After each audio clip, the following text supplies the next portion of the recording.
अस्सलाम वालेकुम व्यूअर्स। बड़ी ईद का मौका हो, सर्दियों का मौसम हो या फिर गर्मा गर्म नाश्ते का कहीं पे भी ज़िक्र हो रहा हो और पायों का ज़िक्र ना हो तो ऐसा तो मुमकिन ही नहीं है।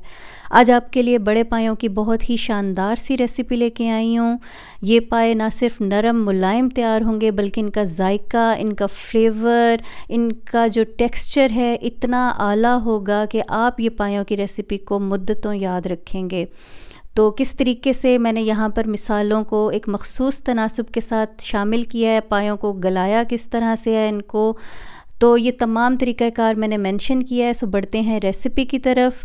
यहाँ पर मैंने 3 पाए लिए हैं और ये बहुत ही बिल्कुल साफ़ सुथरा इसको हमने तैयार करवाया है और फिर इसकी कटिंग करवा ली है। तो ये 3 टोटल पाए हैं यहाँ पर मेरे पास। फिर ये होता है कि इसको आपने अच्छे तरीके से टूटी के नीचे खुले पानी के साथ आपने इसको धोना है।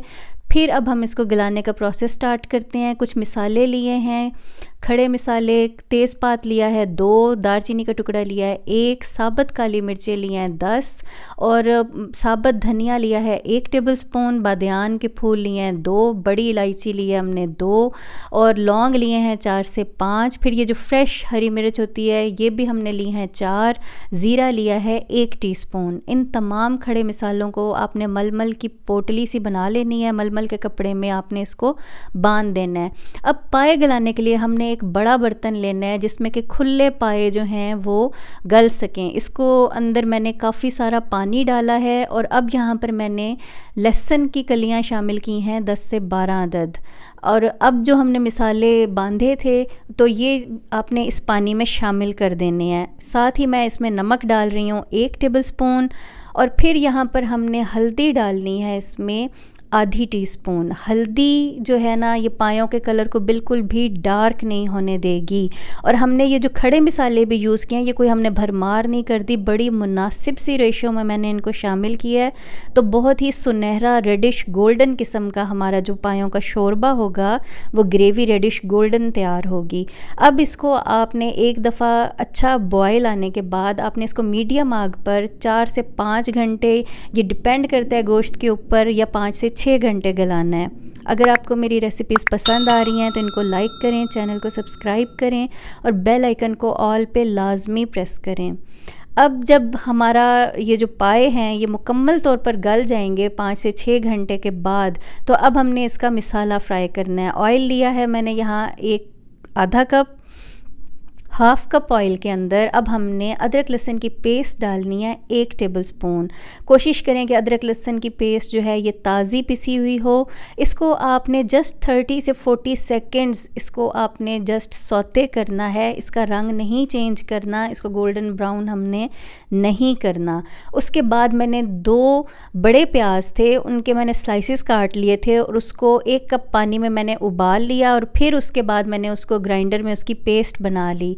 अब हमने यही पेस्ट जो है अदरक लहसुन के साथ इसको फ्राई करना है और आप देखेंगे कि जैसे जैसे ये फ्राई होगा ना, हमने इसमें प्याज का कच्चा टेस्ट बिल्कुल भी नहीं देना। पहले हमने उसको उबाला है और उबालने के बाद अब ये ऑयल के साथ फ्राई होगा।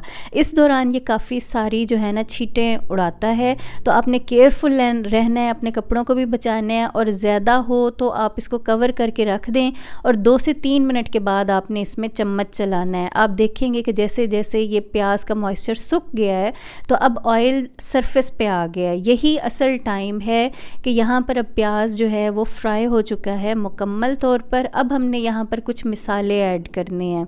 तो यहाँ पर लाल मिर्च का पाउडर, जो नॉर्मल लाल मिर्च होती है, वो मैंने डाली है 1 टीस्पून और उसके बाद हमने यहाँ पर कश्मीरी लाल मिर्च डालनी है 1 टीस्पून। कश्मीरी लाल मिर्च और ये जो सादा मिर्च होती है ये इस ग्रेवी को इतना अच्छा कलर देगी कि आपका रेडिश स्टाइल का शोरबा तैयार होगा।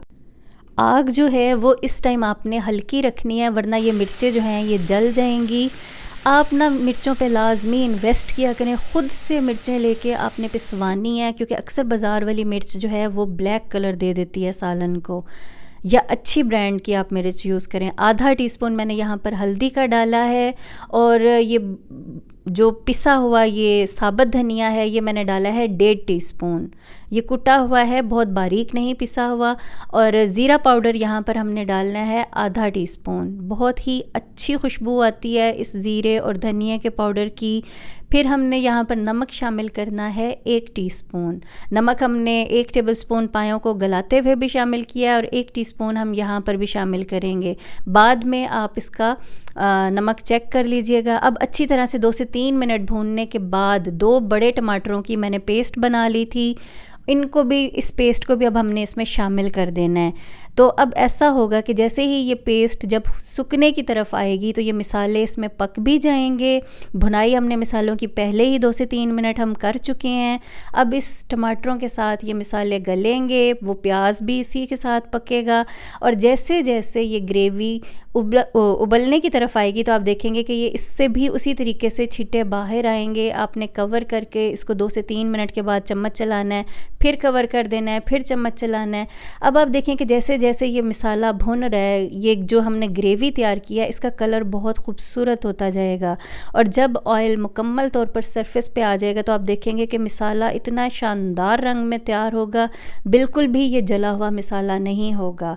यहाँ पर पाए मुकम्मल तौर पर नरम हो चुके हैं। इसको तकरीबन 5 से 6 घंटे लगते हैं। आप चाहें तो इनको प्रेशर कुकर में भी गला सकते हैं। प्रेशर कुकर में 50 से 60 मिनट का टाइम लगता है, डिपेंड करता है कि जानवर कितना बड़ा है। आप ये देखें कि ये हड्डी से गोश्त इसका अलहदा होने लग गया है, तो बहुत ही हल्के हाथ से आपने चम्मच हिलाना है, सख्ती के साथ चम्मच को ज़ोर ज़ोर से नहीं चलाना है। अब ये जो ग्रेवी हमने तैयार की थी इसको हमने इस पायों के मिक्सचर में डाल देना है। कोशिश किया करें कि पायों को हल्की आग पे पकाएं। अगर टाइम कम है तो फिर आप प्रेशर कुकर का यूज़ भी कर सकते हैं। इस मिसाले के साथ भी हमने आधा घंटा इन पायों को दरमियानी आग पर पकाना है, ताकि ये जो पाए हैं ये अपने अंदर ये तमाम मिसालों का जो एक जायका है ये अपने अंदर जज़्ब कर लें। एंड में जाकर हमने 1 फूल जावित्री का और जायफल का, जो पूरा जायफल होता है उसका सिर्फ चौथाई हिस्सा इसको आपने पीस के डालना है, तो एंड में ये बहुत अच्छी खुशबू भी देगा। और यहाँ पर अब आप देखें कि पाए हमारे मुकम्मल तौर पर तैयार हैं। जैसे जैसे इसका शोरबा ठंडा होता है, ये पाए ठंडे होंगे तो इसकी ग्रेवी गाढ़ी होती जाती है। और जब ये मुकम्मल तौर पर इसको हम दम लगाएंगे 10 मिनट का, तो ये इसका ऑयल इसकी सरफेस पे आएगा। फिर आपने इसकी ग्रेवी का कलर देखना है। 1 चम्मच मैंने यहाँ पर गरम मसाले का एंड में शामिल किया है। अब आपने इसको ढक्कन ढक के रख देना है थोड़ी देर के लिए। और आप देखेंगे कि जैसे ही ऑयल सरफेस पे आएगा फिर आपने इसको सर्व करना है। तो उम्मीद करती हूँ आपको ये रेसिपी अच्छी लगी होगी। वीडियो को लाइक करें, चैनल को सब्सक्राइब करें और बेल आइकन को लाजमी प्रेस करें। तो हमारे ये पाए बेहतरीन से गले हुए नरम मुलायम तैयार हो चुके हैं। इसको आप कुलचों के साथ सर्व करें, पराठों के साथ सर्व करें, तंदूरी पराठों के साथ खाएं इनको, तो बहुत ही मज़ेदार फ्लेवर होगा इनका। और ऑथेंटिक वे में हमने इसको प्रिपेयर किया है। तो उम्मीद करती हूँ कि आपको ये रेसिपी अच्छी लगेगी। आपने इसको ज़रूर ट्राई करना है, मुझे अपना फ़ीडबैक देना है कि मेरे तरीके से अगर आपने पाए बनाए हैं तो घर वालों के क्या कमेंट्स आए हैं आपके। चीज़ें तो वही होती हैं, बस थोड़ी सी एहतियात से, प्यार से पकाने के साथ चीज़ बहुत ही अच्छी तैयार होती है। मैं इस तरह की रेसिपीज़ अपने चैनल पर आपके साथ शेयर करती रहती हूँ। बकरा ईद की मुनासिबत से कुछ और रेसिपीज़ भी मैंने मटन कलेजी की और इस तरह की डिफरेंट कबाब वगैरह की रेसिपीज़ मैंने शेयर की हैं, उनको भी आप ज़रूर वॉच करें। मैं उम्मीद करती हूँ कि आपको ये रेसिपी अच्छी लगी होगी। मिलते हैं अगली रेसिपी तक, तब तक के लिए अल्लाह हाफ़िज़।